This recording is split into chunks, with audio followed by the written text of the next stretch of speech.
दोस्तों, आज की कहानी है घर की छोटी बहू पर जिम्मेदारियों का बोझ बहुत होता है।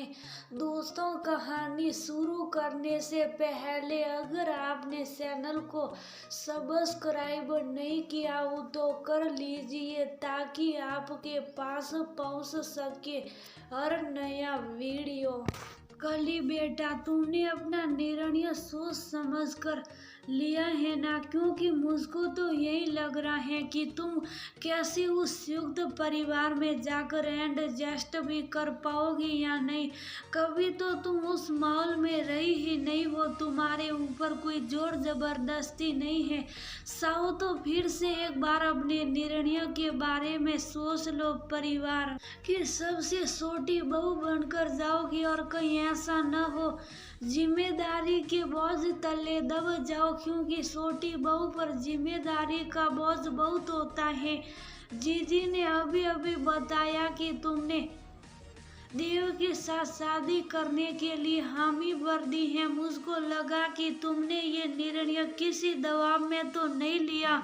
मोनिका अपनी ननन की बेटी कली से फोन कर बोली, जिसने अभी थोड़ी देर पहले ही देव के साथ शादी के लिए हामी भरी थी। और देव ऐसे संयुक्त परिवार से संबंध रखता था जहाँ दादी बाबा भी थे और ताई सासी मम्मी सब एक साथ ही रहते थे और सबका खाना एक चूल्हे पर ही बनता था, क्योंकि सबका एक संयुक्त व्यापार भी था। मोनिका को कली की चिंता इसलिए ज्यादा हो रही थी क्योंकि कली के पिताजी बचपन में ही भगवान को प्यारे हो गए थे और उसको ज्यादातर उसकी मामी ने ही अपने पास रखा था। कली की सासी ने अपनी बहन की देवरानी के बेटे के लिए कली की मम्मी अनुराधा से बहुत सिफारिश की थी और अनुराधा को वह रिश्ता कली के लिए पसंद भी आ गया और वो लोग अभी अभी कली से मिलकर गए थे।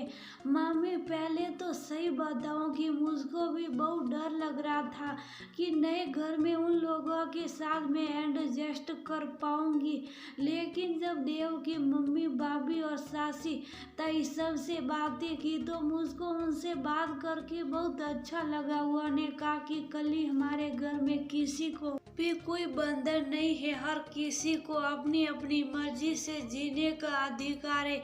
दोनों समय खाना बनाने के लिए मारा जाता है और बाकी भी सब कामों के लिए काम वालियाँ लगी हुई है। तुम इस बात से बिल्कुल भी ना घबराना कि वह कैसे एडजस्ट करूंगी। बस मामी, मैंने भी कुछ सोच समझ कर हाँ कर दी और हाँ, मैंने ये निर्णय किसी भी दबाव में नहीं लिया है। कली ने मोनिका को अपनी बातों से आश्वस्त कर दिया। खैर, कली ब्याह कर ससुराल आ गई। उसको ये देखकर बहुत अच्छा लगा कि सचमुच उसकी ससुराल में कोई भी किसी के मामले में हस्तक्षेप नहीं करता। खाना भी जिसका जो मन होता वह अपनी पसंद महाराज को बताकर बनवा लेता। सबसे अच्छी बात उसको इस परिवार की ये लगती कि दिन भर कोई कहीं बैठे उठो, कहीं भी खाओ पियो, कहीं भी घूमो फिरो, लेकिन रात का खाना सब लोग एक साथ एक ही